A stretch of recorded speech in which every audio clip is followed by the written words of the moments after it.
స్నానమా అంటున్నావేంటే? ఏ పండుగ పూట చేయవా ఏంటి? వెళ్ళి చేసిరాపో. ఆలుడు గారు వచ్చేసరికి నువ్వు లక్ష్మీదేవిలా ఉండాలి. నిన్ను చూస్తే మంజుని చూసినట్టు ఉండొద్దు, లక్ష్మీదేవిని చూసినట్టే ఉండాలి.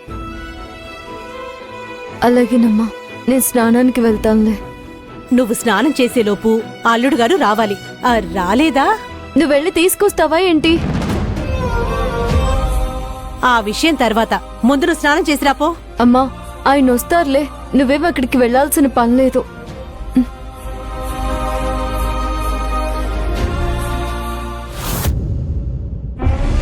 ప్రతి ఇంట్లో ఉండే సమస్యలే అవి.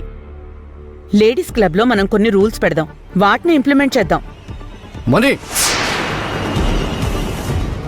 మా కుక్కర్ విజిలేస్తోంది, నేను మీతో మళ్ళీ మాట్లాడతాను. ఏమైంది అంత గట్టిగా అరిచారు?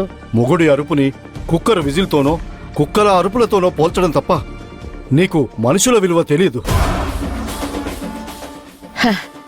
ఇప్పుడేం కొంపలంటుకున్నాయని గావు కేకలు పెడుతున్నారు? విషయం ఏంటో చెప్పండి. నువ్వు సత్యాన్ని గమనించావా? వాడు సంతోషంగా లేడు. వాడు నా కళ్ళెదురుగానే కదా ఉన్నాడు, నాకు తెలీదా వాడు సంతోషంగా ఉన్నది లేంది? ఏం తెలుసు నీకు? భర్త విషయంలో, కొడుకు కోడలు విషయంలో చాలా బాధ్యతలుంటాయి. ఆ బాధ్యతల్ని సక్రమంగా నిర్వర్తించినప్పుడే ఆ ఇల్లు స్వర్గం అవుతుంది. అంటే ఇప్పుడు మన ఇల్లు స్వర్గంలా లేదా? లేదు. ఉంటే కోడలు పుట్టింట్లో ఏడుస్తూ ఉండేదే కాదు, కొడుకు బెడ్రూమ్లో ఆలోచిస్తూ కూర్చునేవాడే కాదు, ఇప్పుడు నీ భర్త నీతో ఇలా మాట్లాడేవాడే కాదు. చిత్రకారులు ఏం మాట్లాడుతున్నారు? నేను కరెక్ట్గానే మాట్లాడుతున్నాను. నువ్వే ఎలా మాట్లాడాలో నేర్చుకోవాలి. మాట్లాడే ప్రతి మాటను 2 సార్లు ఆలోచించిన తర్వాతే మాట్లాడు. సరే, వాడెందుకు సంతోషంగా లేడో కనుక్కుంటాను. నేను చెప్తాను విను. చెప్పండి. మంజు వెళ్ళినప్పటి నుండి వాడు మామూలుగా లేడు. మంజు వెళ్ళినప్పటి నుంచి కాదు, వాడిప్పుడు పొలిటికల్ లీడర్ అయ్యాడు, యూత్ ప్రెసిడెంట్ అయ్యాడు. వాడికి 100 టెన్షన్స్ ఉంటాయి. వాటి వల్ల వాడు ఇబ్బంది పడుతుండొచ్చు. అయినా వాడు బాధపడ్డానికి మంజుని మనమేం పంపించలేదు కదా. మనం పంపించేస్తే వాడు బాధపడ్డా అర్థం ఉంది. అయినా ఇందులో నా తప్పే ఉంది చిత్రకారులు. సత్యక ఆ అమ్మాయి మీద కోపం వచ్చింది, వాడు పంపించేశాడు. పంపించేటప్పుడు మనం ఏం చేయాలి? మన బాధ్యత ఏంది? ముఖ్యంగా మంజు అత్తగా నువ్వు అలా ఎందుకు చేస్తున్నావురా అని వాడిని అడగాలి. నువ్వు అడగలేదు, పైగా వాడిని ఎంకరేజ్ చేసి మంజుని తక్కువ చేశావు. ఇప్పుడు వాడు తప్పు తెలుసుకుని బాధపడుతున్నాడు. చిత్రకారులు, ఆ మంజు విషయం మాట్లాడకండి. మీకు ఏం పని లేక ఇటు నన్ను అటు నా కొడుకుని మీ మంజు గురించి గోల చేసి బాధ పెడుతున్నారు.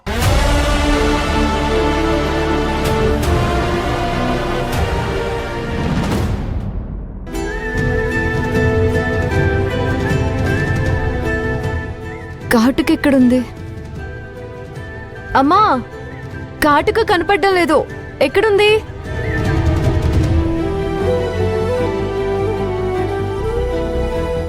అమ్మా, నిన్నే. కాటుక ఎక్కడుందో చెప్పు, లేదంటే వచ్చి వెళ్ళు.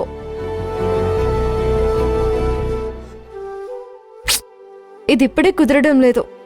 అమ్మా, ఒకసారి వచ్చిపో, చెయ్యి నొక్కు పెడదురా.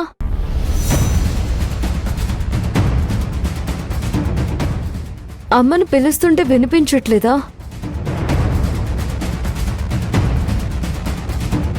ఎక్కడున్నావమ్మా? అదిగో వచ్చేస్తున్నానని ఇంకా కిచెన్లోనే వంట చేసుకుంటూ కూర్చున్నావా?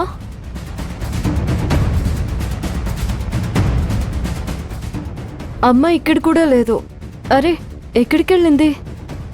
అమ్మా, అమ్మా, అమ్మా, అమ్మా, అమ్మా. ఒకవేళ అమ్మన్నట్టు సత్యగారి కోసం ఇంటికి వెళ్ళిందా ఏంటి? అమ్మ గాని అక్కడికి వెళ్ళుంటే నిజం తెలిసిపోతుంది.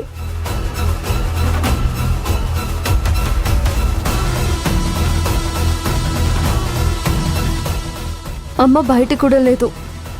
ఎక్కడికి వెళ్ళి ఉంటుంది? ఒకసారి అమ్మకి ఫోన్ చేద్దాం.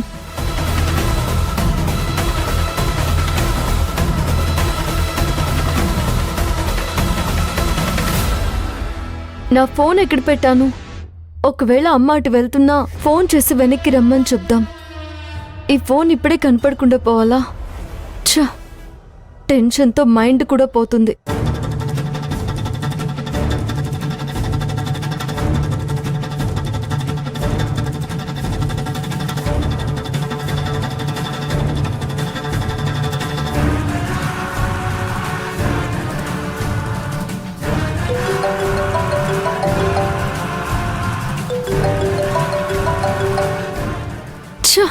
అమ్మ ఫోన్ ఇక్కడే ఉంది. ఇప్పుడు అక్కడికి వెళ్ళుంటే అమ్మతో ఆ మణమ్మ సత్య గారు ఎలా మాట్లాడతారోనని భయం వేస్తుంది.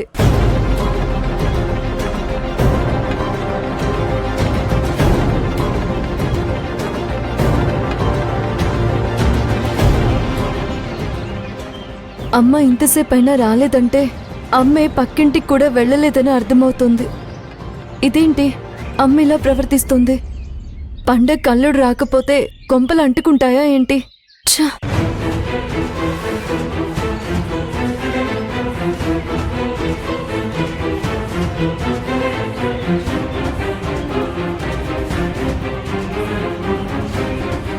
లేదు, ఖచ్చితంగా అమ్మ అక్కడికే వెళ్ళుంటుంది. అక్కడ సత్య గారు మనమ్మ అమ్మని అవమానిస్తారు, గొడవ పెట్టుంటారు. అమ్మ తట్టుకోలేదు. లేదు, నేను అర్జెంటుగా అక్కడికి వెళ్ళాలి.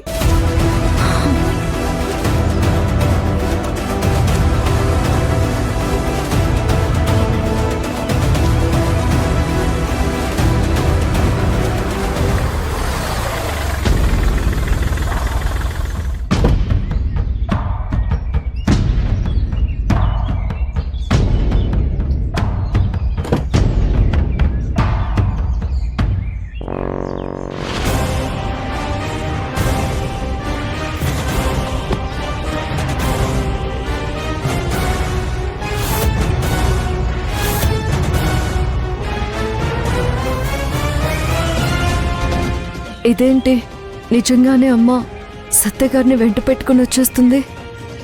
పద బాబు. అంటే అమ్మ సత్యగారి కోసం ఇంటికి వెళ్ళిందా? అక్కడ ఏదైనా గొడవ జరిగితే సత్యగారికి నా చేత క్షమాపణ చెప్పించడానికి సత్యగారిని తీసుకొస్తుందా? లేకపోతే సత్యగారు ఎందుకు వస్తారు?